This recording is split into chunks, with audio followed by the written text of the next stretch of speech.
Hey, good morning, good afternoon, good evening, wherever you may be. Scott Luton and Richard Donaldson getting an extra cup of coffee here with you on Supply Chain Now.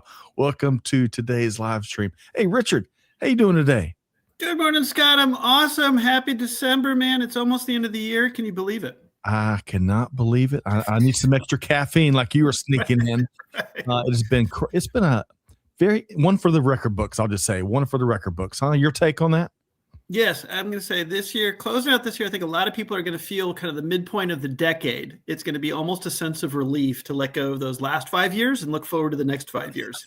How's that? Right. Love it. I like that practical optimism as always. But folks, on today's show is The Buzz, where every Monday at 12 noon Eastern Time, we discuss a variety of news, developments, optimistic futures, and a whole bunch more across global supply chain and business news that matters is what we like to call it. And folks, The Buzz is powered all month long in December by our friends at Pegasus Logistics Group, a leading provider of contract logistics and warehousing solutions. You can learn more about what our friend Tevin Taylor and the Pegasus team is up to at pegasuslogistics.com. Richard, I've got to slow down a bit when I put all those S's together, huh? Less caffeine's got less caffeine, not more. Less caffeine, not more. That's right. Well, Trisha's helped me out. She dropped the link right there in the chat. You can check that out. And big thanks to Trisha and Amanda behind the scenes. Let's see here, Richard. We've got a big show teed up here today. We're going to be checking in on the wide world of operational excellence. We're going to be taking a look at some of the latest manufacturing data points and more, getting a little pulse check on that industry, including the future state. We're going to be talking about regional versus global cooperation. That's going to be interesting, all that and much, much more. And in about 12 minutes or so, we're bringing in a special guest, Gary Bennett, Chief Integrated Supply Chain Officer with Array Technologies, will be joining us. So we're going to be gaining Gary's perspective on a variety of topics. Richard, big show today. Did you eat your Wheaties? Absolutely, got my Wheaties ready to go. Got my coffee sitting here. Let's fire it up. Let's go. All right, really quick. Leah Kim is back with us from gorgeous Seattle, Washington. Leah, great to see you. And yeah, Trisha is encouraging everybody, say where you're watching from, where you're tuned in from, you name it. Just like this user here. Ooh, Scotland. I'm going to take a guess, but Amanda and Trisha will confirm.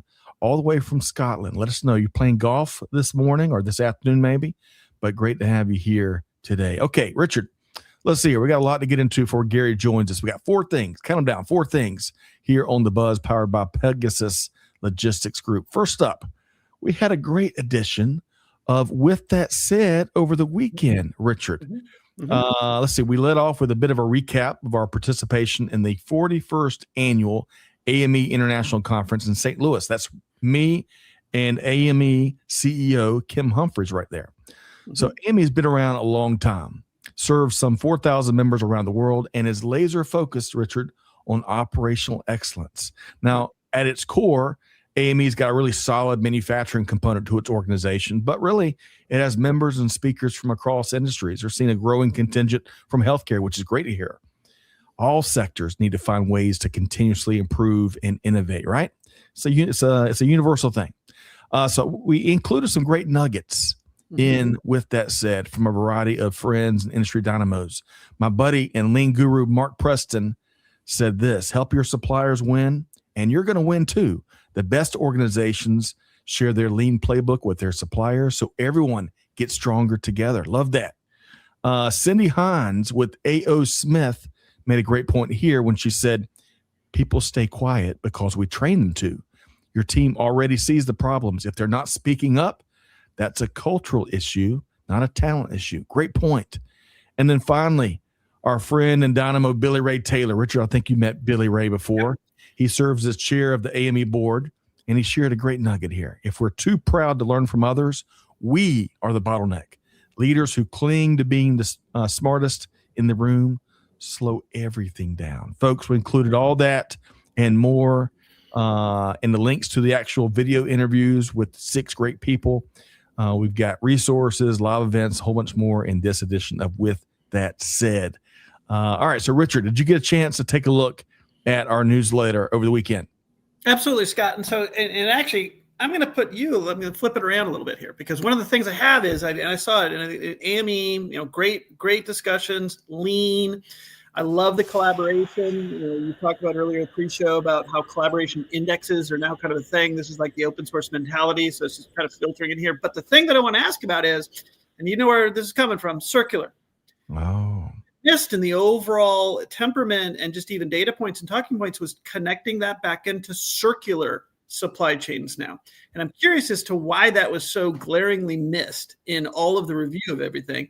Because everything was about traditional lean and data. And I mean, it's great. It's awesome. But I think looking forward, we're really about circularizing the supply chain. Yeah, that's a great point. I think two responses come to my mind. Number one, we still have so much opportunity with some of those lean tools and lean thinking and just the reduction of waste in so many different forms. And then number two, to your point, we have an equally great, if not greater opportunity with circularity. And I think lean has been so much mature as a thinking despite the opportunity. I think eventually in the years ahead, hopefully months ahead, but in the years ahead, as circularity becomes more prevalent across industry, I think that will be a big time driver of not only operational excellence, but innovation, Richard. Yep. Yeah. And again, I get excited about this stuff, but I don't connect it to my second favorite topic, which is space. Yes. Because now as we're moving out into space, like legitimately, Elon has tagged it, right? We're sending the robots, they're going to Mars, potentially people soon enough. But now think about what you need to do that. You need a circular supply chain. And we've talked about this before, like Dune, where you got to reuse everything because there's no resources in flight. There's nothing in space for you to pull from. Yes. So the idea of circular supply chains, I think, gains even more significance in the need and the requirement, necessity being the mother of all invention, to actually allow us to enable travel, space travel. Richard, undoubtedly. And you and I both, as big space nerds, we know the benefits that have come from the space programs, private and public sector. And I'm hoping, to your point, that more circularity type thinking, dominant thinking, will come from the latest and the emerging space chapter as well. So we shall see. Hey, really quick, let's see here. That is Felix from Scotland. Felix, what are you doing in Scotland? And let us know. Give us a weather check from Scotland, if you would. Closer to home, we've got Rob tuned in from Ohio. We're in Ohio, Rob. And are you a Buckeyes fan? That was a tough game Saturday afternoon, Rob. Okay, Richard, let's do this. I said 4 things. Right. For the sake of time, let's skip over the pulse check. I want to share a couple of resources with folks, and then we've got Gary joining us here in just a minute. Now, Richard, I got to ask you, Manifest 2025 or 2026 rather. You might be there. Is that right, Richard? Yeah, that's correct. So looking to get myself there. And again, same topics that we're talking about here, a lot of circular stuff, looking for a lot of the space-based supply chain kind of extensions, if you will, and innovations that are going to come from that, and even data centers in space. I mean, the information, the supply, it's all moving in the space-based. And I think that to me gets really exciting because it's going to force us to change a bunch of stuff. Well said. And folks, here's your chance to come see Captain Donaldson in person, perhaps. Join us at Manifest 2026. Is it on your calendar yet? February 9th through the 11th in Las Vegas at the Venetian. We're going to be there with bells on just like last year. Maybe I'm hoping with Richard. The Manifest Vegas 2026 agenda. Folks, it's live. We're talking 150 sessions, over 150 sessions, over 400 speakers across 3 days of innovation, strategy, and real-world insights that are shaping the present and future of supply chain logistics. Big themes. You see some of them there if you're watching us here today. Technology, sustainability, automation, global trade, cold chain, and much, much more. But, folks, I'm here to tell you and warn you, prices are about to increase. But if you're a friend of supply chain now, you can save $200 off the current price. Learn more via the link that's in the comments. Okay, Richard, we look forward to you making your announcement of possibly being at Manifest soon. One more thing before we bring on our esteemed guest here today. Folks, we got to check in on what the innovative folks are doing over at EasyPost. Have you checked out Lori Boyer and the Unboxing Logistics podcast yet? Have you heard of that one yet, Richard? I have not. Oh, add it to your list. It's a terrific show. It offers several opportunities from getting to know the fun side of industry leaders, which I love that, to staying updated with the latest trends, even leveling up your shipping processes. We can all get better at that. If that sounds like a jam, this podcast is for you. Every episode, and check out some of these latest episodes. It's stuff full of insights, innovations, real life stories from people who've been on the front line doing big things for years. And better yet, Richard, it gets the prestigious 5-star rating from the Supply Chain Now team. The prestigious 5-star rating. You can find Unboxing Logistics wherever you get your podcasts, or you can use the direct link that Trisha has popped right there in the comments. Good There we stuff, go. Trisha. And Richard, let us know what rating it gets from the one and only Richard Donaldson, okay? Got it. Good deal. Let's see here. Rob is a Buckeye graduate. Rob, our apologies, but they had one heck of a year, and hey, they're still running for the playoff championship. So we'll see what happens there. Felix says nothing exciting to report on from Scotland weather-wise. That's good. Well, it says weather rather dire. Oh man, Felix, you're going to have to send pictures, or it doesn't happen. And again, as I mentioned, I believe Trisha dropped the link. Check out Unboxing Logistics from our friend Lori Boyer. You'll be glad you did. Okay, Richard, are you ready to get going? We've got an outstanding guest here today. Let's see here. Gary Bennett is a seasoned executive with extensive experience in procurement, supply chain management, and industrial operations. Smart guy. Currently serving as the Chief Integrated Supply Chain Officer at Array Technologies. I knew that was going to get me again. Array Technologies. He plays a pivotal role in optimizing the company's global supply chain and procurement strategies. Now, prior to this role, Gary held leadership positions with companies such as PPG Industries and Honeywell. I want to welcome in Gary Bennett, Chief Integrated Supply Chain Officer with Array Technologies.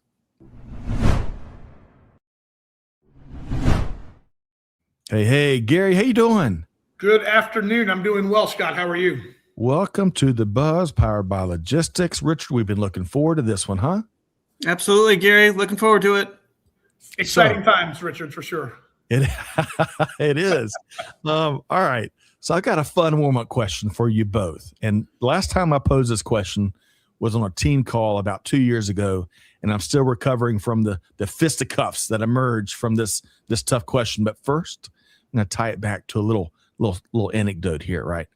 So raise your hand if you've heard of the Bite Shop. Well, today's date, on December 8th, way back in 1975, Paul Terrell opened the Bite Shop in Mountain View, California. Now, little did Paul know his little computer store would significantly shape history about a year later, as he ordered the first 50 computers from a little technology startup called Apple Computer Company. In fact, Steve Jobs and Steve Wozniak, that's right, the Woz, had planned on selling their computers as kits where customers had to assemble them on their own. I would have failed miserably at that. But Paul Terrell and the Bite Shop insisted that the 50 computers come fully assembled, and most assuredly changing history with that demand of their order. Now, Apple's market cap is only as of this morning, $4.12 trillion. Holy cow. Thanks, Paul. Appreciate that. So with that as a backdrop, I'm going to ask both of y'all, Gary, Apple or PC, and why? Oh, wow. Historically, I've probably been more of a PC guy. My background as an engineer, a lot of the engineering applications, just required, some PC formatting. But, as time went on, the Apple ecosystem, the way the iPhone and the iPad interact with one another, Yeah. that eco chain system has really, really caught on to a new generation. So historically, I've been a PC guy, but I think in the later years, I've migrated more to Apple. You know what? You make a great point. I love a little bit I use with Apple. I love how everything's connected, right? Richard, same question, Apple or PC? I'm going to follow in Gary's footsteps here, which is, I started off as a kid in the 80s because the Apple Macintosh was the first computer doing your little step functions on and kind of building those. But then eventually I made my way to the PC. And, living and breathing in Silicon Valley, I can tell you there was a bit of a cult-like atmosphere that started to form around Apple, which viscerally made me want to not be a part of. So it has nothing to do with logic, because I will tell you right now, it's 6 one hand, half dozen the other. I use PCs pretty prodigiously for most of my business work, but now I use Apple fairly prodigiously for my flying aviation. It's really the only product that aviation uses. Really? Yeah. I had no idea of that, Richard. Yeah. That's a great point. Yeah. Let's see here. Amanda says, same, Gary. I would have said PC before I got an Apple laptop, but now the connectivity between my phone and my computer is amazing. It really is. Yeah. Well, I've had a different experience, Gary and Richard. So I'm a dedicated iPhone user. I wouldn't use anything else. But when I tried to make the next shift to using an Apple Mini, I think it was, for production purposes, I was told by everybody and their brother and sister, you'll love it. It'll never let you down. No glitches, no blue screens of death, you name it. The very first interview I used that Apple Mini on, I got a green screen of death, and I never cranked it back on. So maybe it's just above my pay grade, and I'm not meant to use it. But Gary and Richard, I'm going to have to talk more about the aviation element there. I had no idea. So do you use it for like navigation or things like that? Yeah, so there's a program called ForeFlight, which is the electronic flight bag now that most pilots use. So all your charts, planning, everything, and that only is developed and deployed on Apple products. Okay. So now with web-based everything, though, it kind of changes the game a little bit, because now we're introducing the Starlink into even your GA aircraft. So I can get 400 up and down in a small plane without any issues. So now all of a sudden that kind of opens the door to other products, web-based, that you didn't have before. So there could be a shift, but yes, if you look at all the pilots, they're carrying Apple products. All right. So Gary, when you go up to the friendly skies with Captain Donaldson, you let us know if he's got all those Apple devices. So, right. All right. We got to get to work. But folks, a little running theme there. Apple or PC? Let us know in the comments. I'd be curious to do it in a little informal survey. All right, let's get down to work here on the Buzz, powered by our friends at Pegasus. Up first, we've got a great, always interesting story. We cover this, I think, for the 5 years we've been doing the Buzz. Here, Manufacturing Dive reported on the latest ISM Purchasing Managers Index. Now, just a few highlights, and I want to stress this is just one set of data, right? One thing to consider amongst hopefully troves and troves of other data. But ISM, let's see, for November 2025 is what this data is for, and showed that the manufacturing industry here in the States, it contracted according to their data.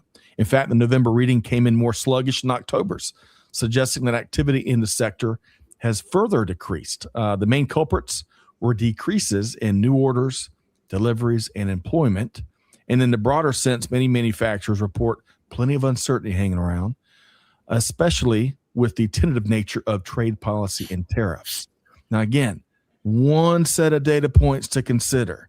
And here's an interesting perfect example, because if you look at the S&P Global U.S. Manufacturing PMI, it showed domestic growth for November. So two sets that are regularly published, two esteemed sets of data, and they show some contradictions. So one common theme, though, market uncertainty. And gosh, we probably hear it, a dozen times a day. So Gary, in general, when you survey the manufacturing industry, what's something you're seeing out there? Yeah. So, tariffs have been a big situation for our industry the last year. Our particular business, last quarter, we had an extremely solid quarter, but, looking at other industries across the world and in the US, we've seen a lot of softness.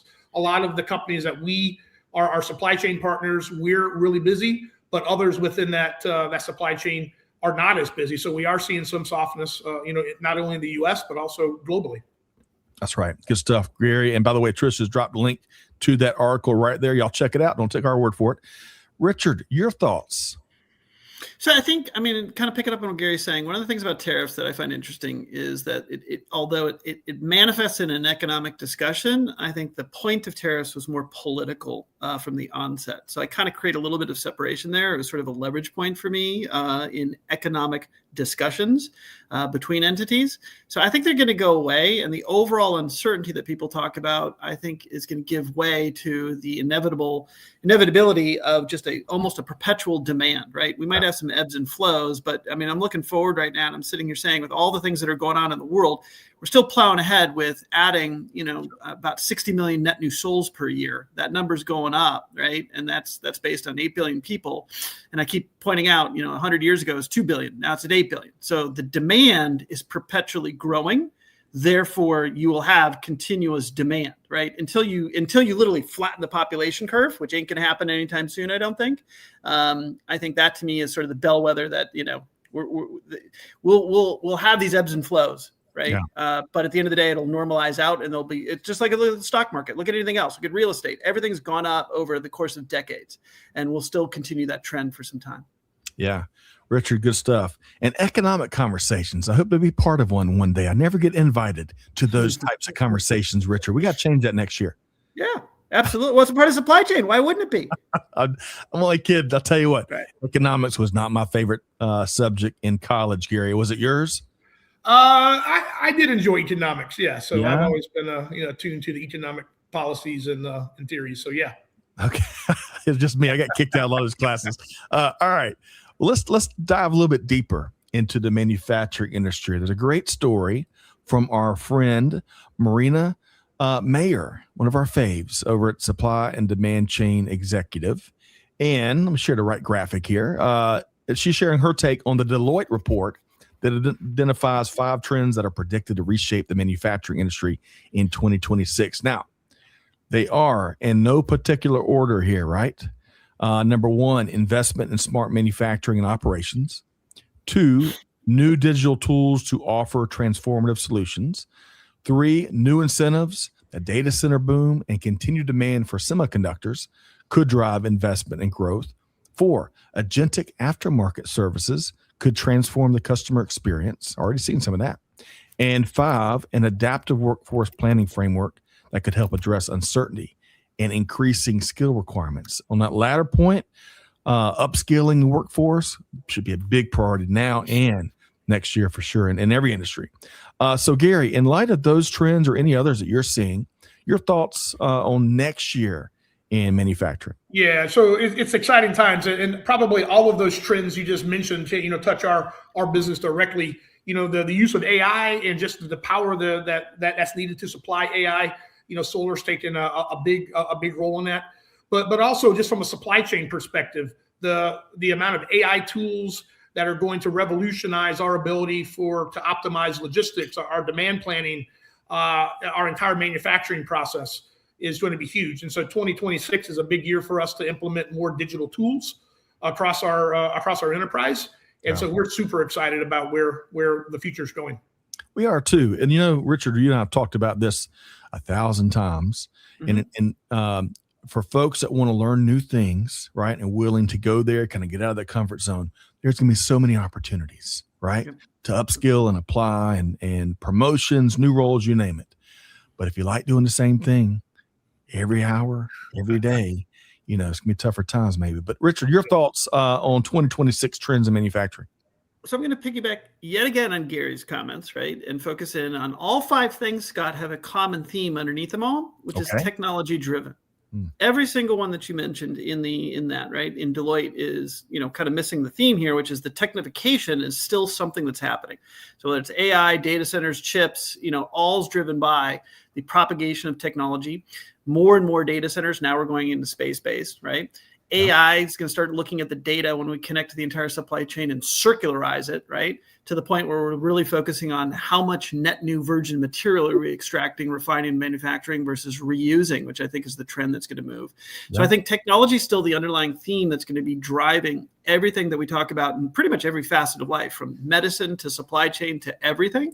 And we're still I think we forget, even though we're 20 years into this or 30 years into this, we're still kind of in baby steps of understanding what technology can even do for us, right? And I think that's a theme that we need to kind of open up to. Back to your point about learning, we don't know what we don't know, right? And I think that we have to be open to understanding that we really don't understand a lot of things.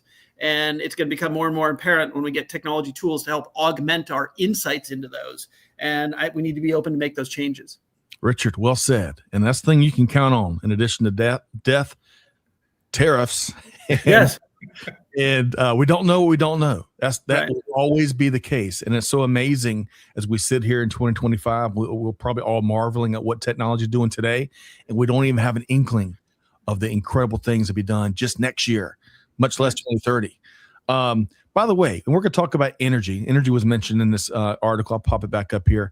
We're going to talk about energy and some cool things that Gary and his organization are involved in soon. But I want to pull out this little nugget because we were talking about nuclear energy in the pre-show, right, Richard? Well, the article here mentions that startups focused on small modular reactors, SMRs, you're going to hear a lot more, folks, attracted $3.9 billion in funding in 2024. That was a tenfold increase over 2023. And I bet when the numbers come out this year, it'll be even bigger. We shall see. Trisha's dropping again the link to this right here by our friend Marina. Great work. And y'all let us know your take on what you're seeing and projecting for next year. All right, Gary and Richard. Now I want to get into this gorgeous shot of the blue marble as that famous space picture that was published as decades ago. And interesting story from our friends at the World Economic Forum. Get this.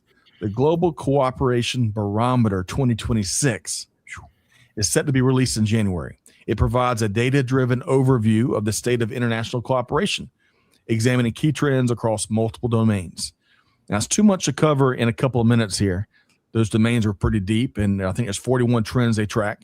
But one element I want to get both of y'all to weigh in on, Gary and Richard. A survey of business leaders, which is all part of this barometer report, is going to be released next month, showed that 83% of respondents claim that the state of global cooperation in 2025 has gotten less cooperative or much less cooperative. No surprise there. While regional cooperation is improving. No surprise there. Gary, at a broad level, your thoughts on what I'll call maybe the state of cooperation.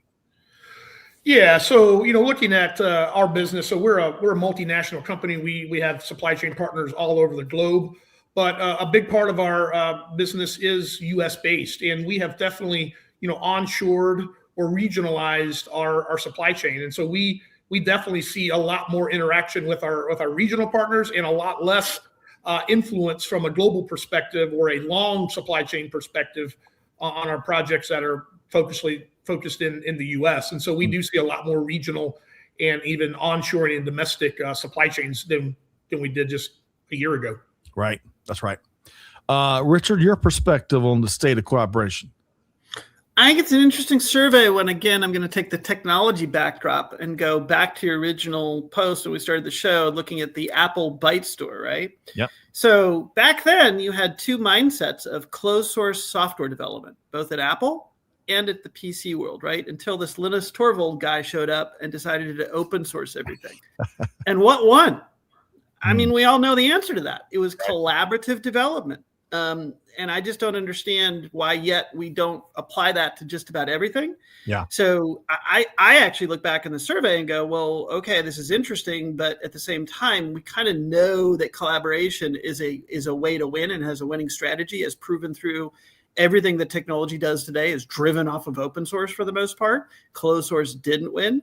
So how is that now not further emphasized, even in a report like this, which is, hey, everyone, let's figure this out. You're going to win better, faster, stronger if you collaborate, as evidenced by every human episode where collaboration has shown up and we've won. But yet we still kind of get into this tribalism that happens. We haven't really evolved past that. So, I mean, you're opening some very deep philosophical discussions here, but at the same time, I think there's a way to kind of wrap it into something that's tangible, which is, hey, this collaboration index is actually kind of important, because the better we get at collaboration, the better everyone else is going to win. It's so true. And of course, from a supply chain context, it's got to happen. It's got to happen. Right. So, and again, that's why, folks, I said we're just taking the tip of the iceberg for this great read. Y'all check it out. Let us know your take. I'm looking forward to getting the full report in January and kind of diving into some of the stuff there. So check it out. Trisha's already dropped it right there in the links as well. And let us know what you think. And hey, let's see here. Nishikant, great to see you here via LinkedIn. I hope I said your name right. If I didn't, let me know. Try to get everybody's names right. And let us know where you're tuned in from. All right, Gary and Richard, we got a lot more to get into, but I want to share one quick resource from our friends, Tevin Taylor and the folks over at Pegasus Logistics Group, powering the buzz all month long in December. So, hey, when your supply chain demands strength and dependability, you can trust Pegasus Logistics Group to get the job done. Their contract logistics and warehousing solutions provide scale, reliability, and execution, all keeping your operations, just like Tevin, ahead of the curve. whether it's kitting, inventory management, high value storage, nationwide distribution, returns processing. We have to talk more about returns, or complex project rollouts. Pegasus delivers precision, speed, and execution every step of the way. Tevin and team invite you to discover how Pegasus Logistics Group can strengthen your operation and deliver opportunity knocking at your door for your business. You can connect with them via the link in the comments and let us know about your conversation. Okay. Richard and Gary, really have enjoyed it. Gary, I wish we had a couple more hours with you here today, and we're still getting some really good stuff here in a minute. Before we get into some big projects and big expansion that the Array Technologies team is leading, let's level set a little bit more around the company and your role there, Gary. Can you fill us in a little bit? Sure. So my name is Gary Bennett. I'm Chief Integrated Supply Chain Officer for Array Technologies. Been with Array a little over 4 years. Background is a civil structural engineer with previous companies, PPG, Honeywell, Lockheed Martin, running P&Ls, and also doing senior level operations roles.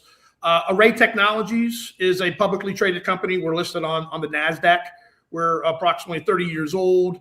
Array Technologies manufactures the substructure that solar modules sit on in utility sized projects that move with the sun. So as the sun moves across the horizon from morning to evening, our system enables energy optimization for us to capture more sunlight to create more electrons to put on the grid.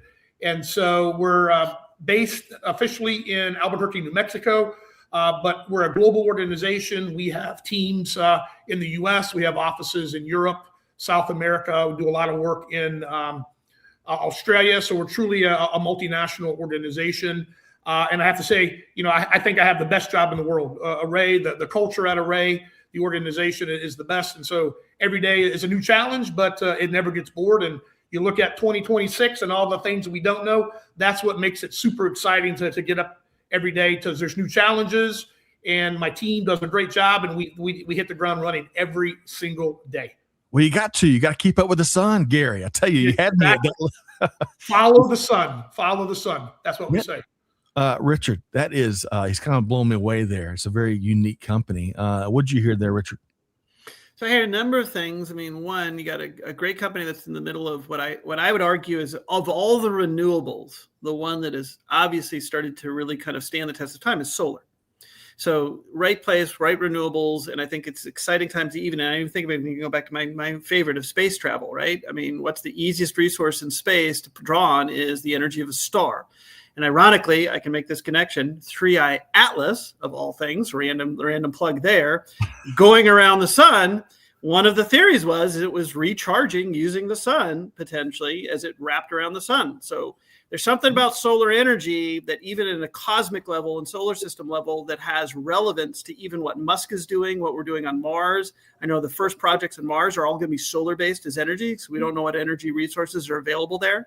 So I think Gary's in a really interesting place that has the longevity that some of the other renewables may not have. Solar is, you can't argue with solar. No, you can't. And if I'm, again, I am not a solar engineer, but it seems like we still have tons and tons of opportunities and innovations to unlock in the solar energy arena. Is that right, Gary? We are just getting going. Every year we have new innovations, and not only us, but the industry itself is expanding. And so our ability to make an impactful difference is growing on a daily basis. Love that. And so this next question, it makes a lot of sense now, given all of that, because y'all been expanding left and right. That world-class team you were bragging on, which I love to hear. Yep. Culture is so important, almost as powerful as solar energy. Tell us about the big manufacturing expansion in New Mexico. Yeah, so we have a new facility we're building in Albuquerque, New Mexico, 200,000 square foot facility plus. It's really designed to meet, our growing demand for utility grade solar while strengthening our U.S. supply chain.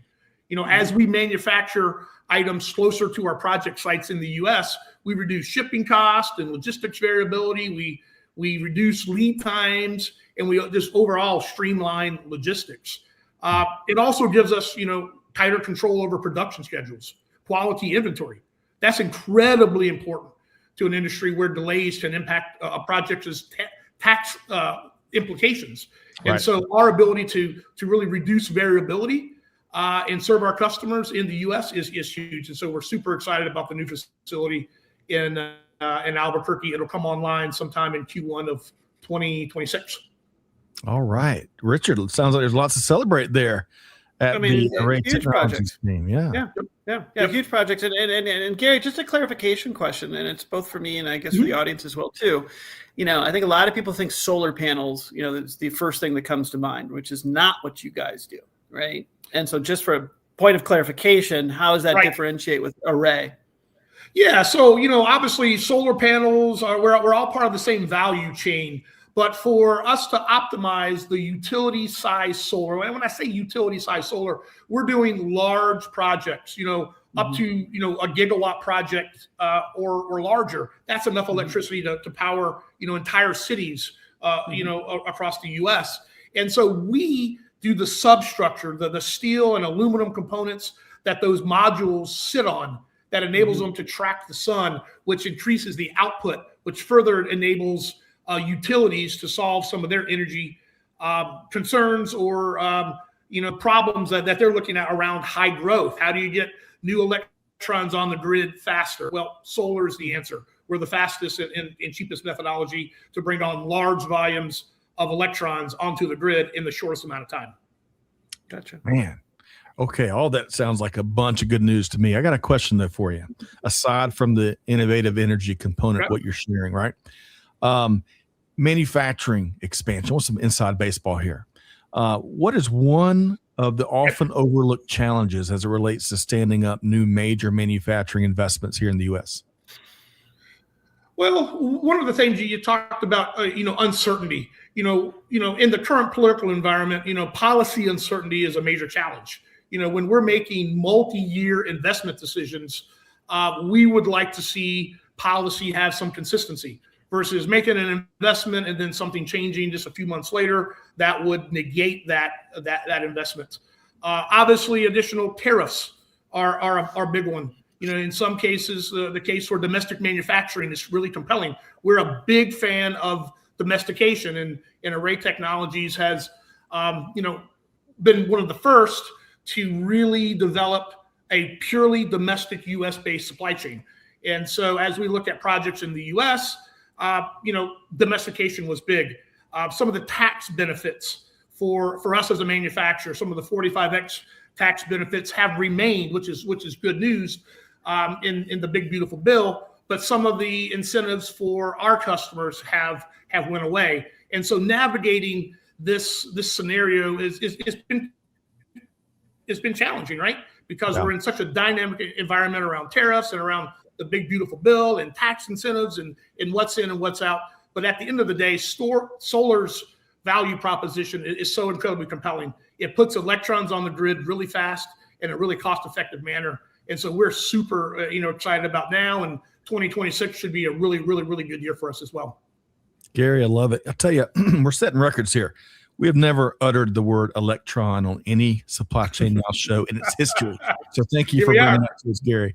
And secondly, Richard, we got to rename that bill, Big Beautiful Bill. I can't say it with a straight face, but all right. Richard, what'd you hear there from Gary?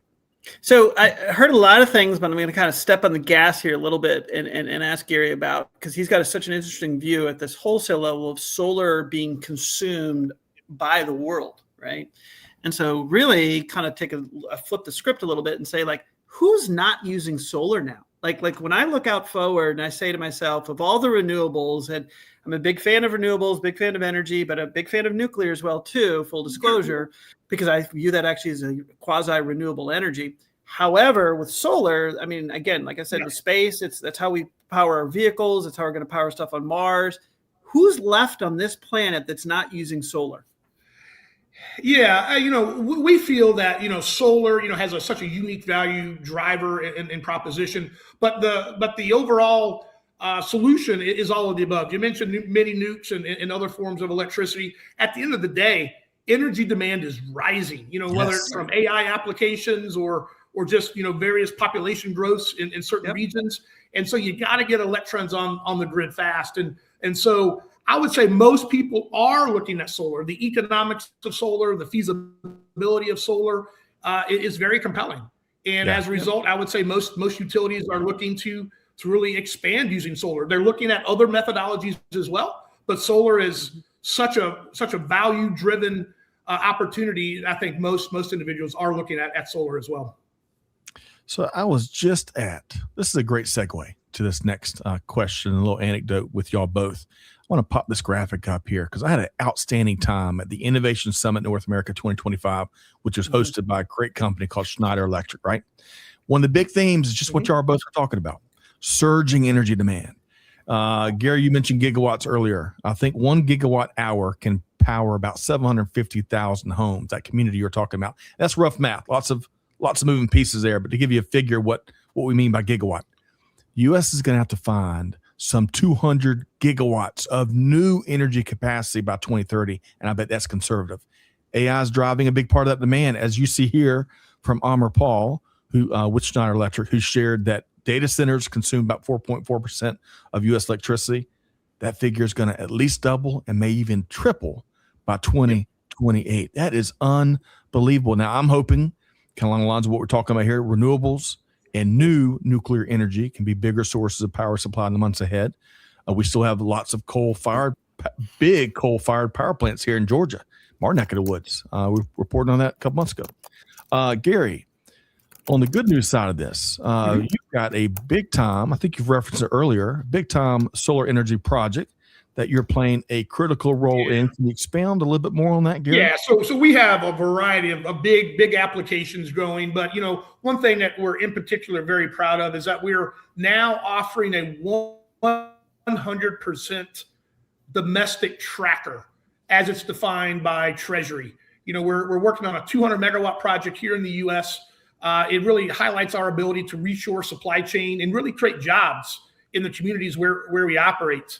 The project is expected to bring more than 250 construction jobs and a fully domestic supply chain, which is good. It's not only about the project itself, but it's about creating these long-term opportunities. And earlier you had mentioned about retooling of workforce. Right. Our ability to come in and be at times counter-cyclical to other industries and allow workforces to be retrained is really a big deal. And by integrating domestic content, our customers oftentimes qualify for certain tax credits on their energy projects. And so it's really a win-win, bringing the manufacturing closer to home, enabling local workforces and long-term job creation, but also incentivizing utilities and developers to go out and take the risk and develop projects that bring more electrons to the grid is really huge.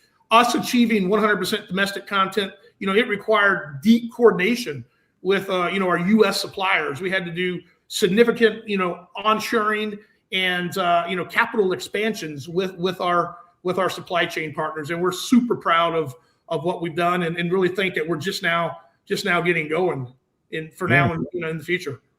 All right, so two of my favorite parts of what you shared, beyond the fact that it's supporting the solar energy, is more good jobs, right?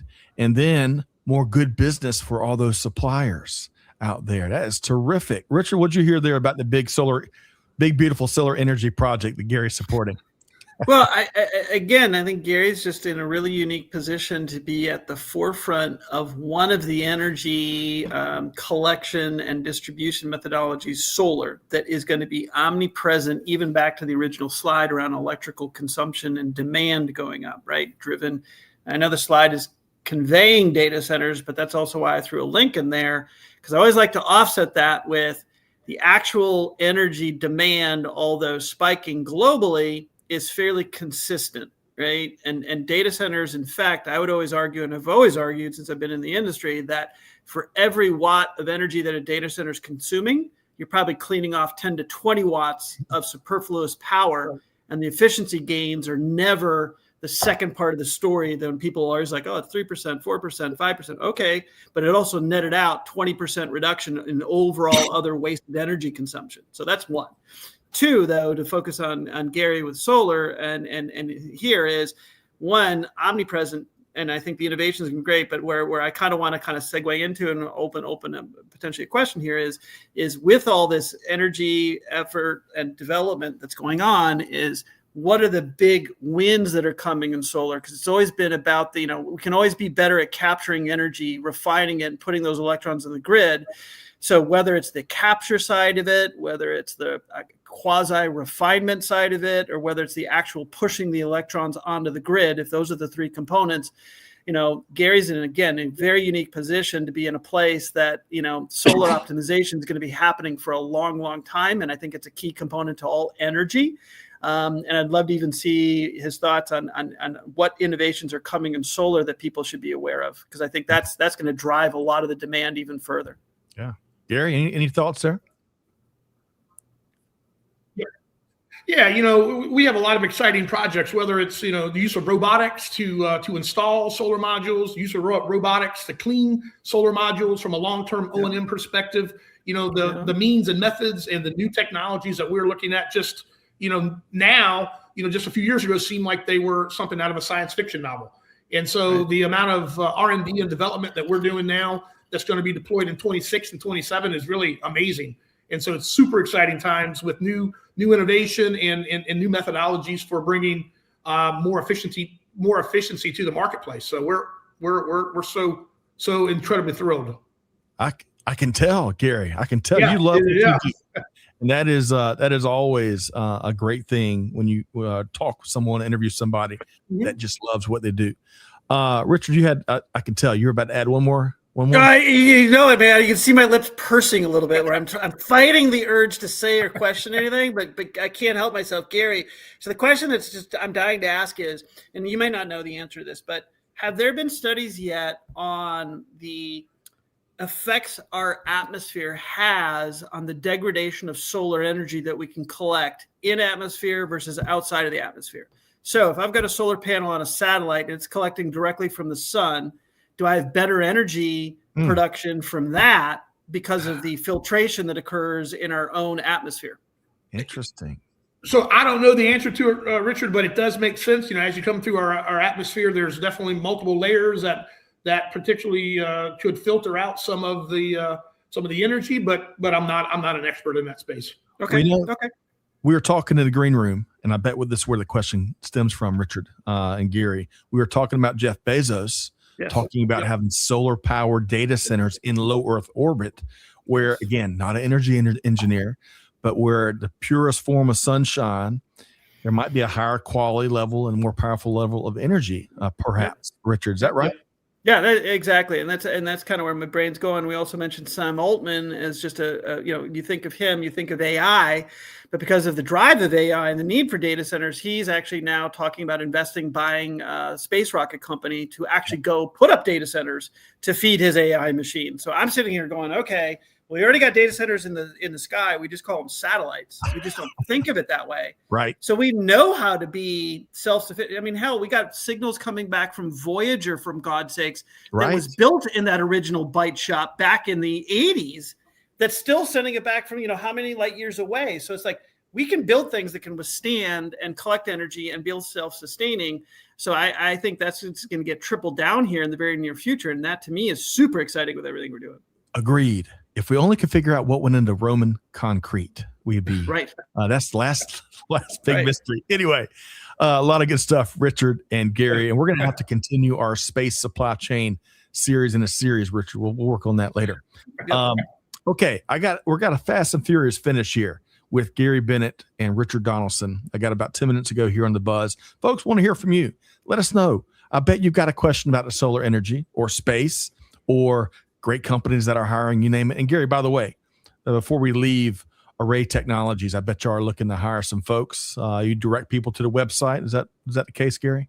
Yeah. So we're constantly in a growth mode. So go to Array Technologies Incorporated.com and look at our job boards. We're always looking at bringing on the best of the best to join our team. Outstanding. Good stuff. You're someone that I bet a lot of folks would like to work for, Gary. Someone that's passionate. Maybe, hopefully. I think so. Oh, okay. Now the truth's coming out, Richard. Now the truth's coming out. I'm kidding. Folks, Trisha is Johnny on the spot. Drop that link right there. Check it out. and let us know what you think. Okay, so Gary and Richard, I've got a 2-part question for you here, right? And Gary, you're going to go first here. You're the Otis Nixon of the question and answer here. So as you reflect back on 2025, right? Mm-hmm. We're here December 2025, hard to believe. One business trend or development that you're most intrigued with or near the top of your list from this past year. And then one bold prediction for global business in 2026. Gary, your thoughts? Yeah, so we are in a manufacturing renaissance in the U.S. You know, a number of years ago, supply chains in this industry, our supply chain was not only in the U.S. but also in various parts of the world. So the reshoring has been a big impact to our ability to serve our customers. You know, policy shifts in 2025 around domestic content manufacturing. You know, it's giving our developers confidence. Long-term manufacturing in the U.S. are making it worth it. Second, you know, global volatility from freight and geopolitical risk. As we, you know, focus on our domestic manufacturing, it really alleviates some of those concerns. And then lastly, you know, the proximity, you know, as we produce our products closer to the U.S., it just makes things easier. We have less logistics challenges. So I would say the remanufacturing and the manufacturing renaissance that's occurring in the U.S. is a big deal. So, you know, for example, you know, in 2025 alone in our industry, you know, there was about $4.5 billion of private investment, and that's in new manufacturing facilities and new capabilities. We look at the value chain, you know, solar module capacity, you know, it surpassed 60 gigawatts. That's a 37% uptick since 2024. Our ability to do solar cell capacities has tripled. And so what this is all getting at is that the domestic supply chain, whether it's our supply chain or others in the industry, it's really gearing up to really focus on offering more and more and more domestic capacity that's going to continue to reduce risk for utilities and developers around the world. The amount of infrastructure and investment that is going into this space is amazing. And that's going to have long-term favorable impacts to the entire country. And so really a great news story around that. Outstanding, Gary. Okay, Richard, got the same 2-parter for you. When you look back at this year, one thing that really sticks out, development news-wise, you name it. And number 2, bold prediction for global business next year. Okay, so you know, I'm going to kind of stick with the space-based theme here a little bit, right? Because Gary's right there. We're talking solar, and I think it is the announcement of you know, SpaceX just announced, or Elon just announced that they're going to go public with SpaceX. Probably next year, early next year, right? So that's been a long time coming. You've got Sam Altman now, we've mentioned a couple times, that's threatening to get into the rocket space. And this is all going to be going towards space-based data centers to complement our satellites, to create that data connectivity to our space exploration that's coming. So I think that's all been kind of announced or slowly announced, you know, during the course of 2025. And I think it's just going to pick up more steam in 26, 27, and through the latter half of this decade. Outstanding. Richard, that is exciting. That is really exciting. And you know what? Again, I go back to, you know, I get stuck on the simple stuff sometimes, but it it rolls up into my additional layers of excitement. Mm-hmm. We don't know what all this innovation is going to lead to and unlock. And it's one of my favorite parts of this golden era supply chain tech, business tech, human tech that we're in for sure. Okay, a couple quick points here. T Square, great to see you. He holds down the fort for us on YouTube.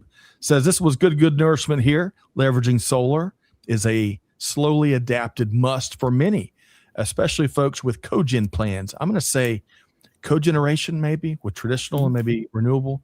T Squared, you're operating above my pay grade, my friend, but great to see you as always. Stacy says we're currently going through an energy crisis here in Zambia. It's good to hear this conversation and just understand how to proactively look at energy for sustainability.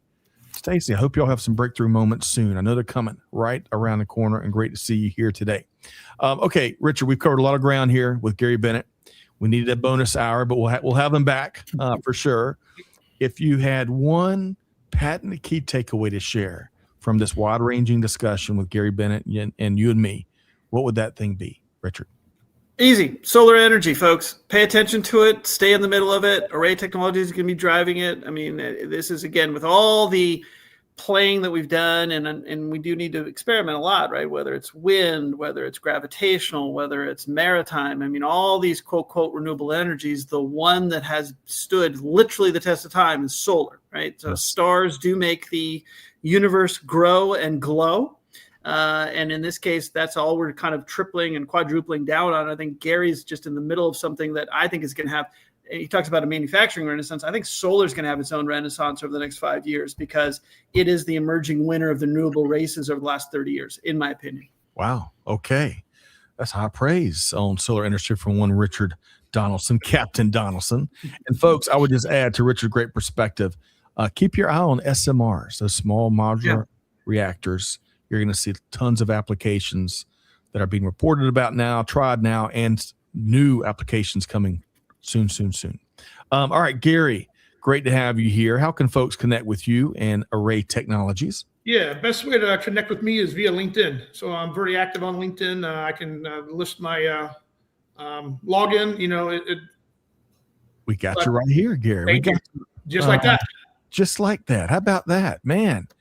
You're one click away from connecting with Gary on LinkedIn or following him on LinkedIn, you name it. And you were about to add one more thing, Gary. I think the website again, is that right? Or maybe keynoting or anything else there, Gary? Yeah, so website's arraytechinc.com. Go look at that and keep up with our news releases on what we're doing, and as well as look at our job boards for those who are interested in joining our team. We're always looking to expand, and we're in a high growth area, and we need people to help us achieve our goals. So look forward to bringing on more people. Outstanding, Gary. And folks, when you join the team, give us a full report on what it's like to work for one Gary Bennett. We'll see. I think that's a good thing. And hey, Joey David Berry via LinkedIn. Good Monday morning to you. Give us your take on today's conversation. Richard, I always enjoy your perspective. I'm so glad you're back with us here on The Buzz today. How can folks connect with you? Same old. LinkedIn, got the link on there. They're always active on that. And then there's a couple other, if you Google my name, I'll poke up in a few different places. But LinkedIn's the best place. Outstanding. Trisha's got that right there. You're one click away from connecting, following, you name it, Richard Donaldson. And folks, we want to urge you, if you enjoyed this conversation, go check out Supply Chain Now, wherever you get your podcasts. All right. Well, folks, I feel like I've gotten at least an associate's degree after the last hour from the both of y'all. Big thanks to our special guest here today, Gary Bennett, Chief Integrated Supply Chain Officer with Array Technologies. Gary, thanks so much for being here, my friend. My pleasure. Thanks, Scott. And great to meet you, Richard. Great to meet you, Gary. You bet. And good luck to the Wolfpack and your Eagles as they seek the Philadelphia Eagles as they seek the playoffs. Big thanks to my esteemed co-host, Richard Donaldson. Richard, always a pleasure, my friend. Pleasure, Scott, as always. Big thanks to Amanda and Tricia. They had their hands full today behind the scenes. Appreciate what you both do. Most importantly, though, big thanks to the smartest audience in all of global supply chain. I know we didn't hit everybody's comment and question. We didn't have time to, but thanks so much for doing what you do. But with that, folks, you got homework, right? I hope you enjoyed today's show, but you got homework. You got to take one thing. And you know what? Teachers don't give out homework these days. All three of my kids come home all the time. They got no homework. I'm like, gosh, they go straight to playing video games. That's a different time. But folks, you've got homework. You got to take one thing you heard here from Richard or Gary, share it with your team, share it with your colleagues, put it into practice. It's all about deeds, not words. That's how we're going to continue to fuel the innovation and the transformation of global business and certainly global supply chain. With all that said, on behalf of the entire Supply Chain Now team, Scott Luton first, wishing everyone out there Merry Christmas, Happy Holidays, you name it, Happy New Year. We'll get them all in there. Secondly, I'm challenging you to do good, give forward, be the change that's needed. We'll see you next time right back here on Supply Chain Now. Thanks, everybody.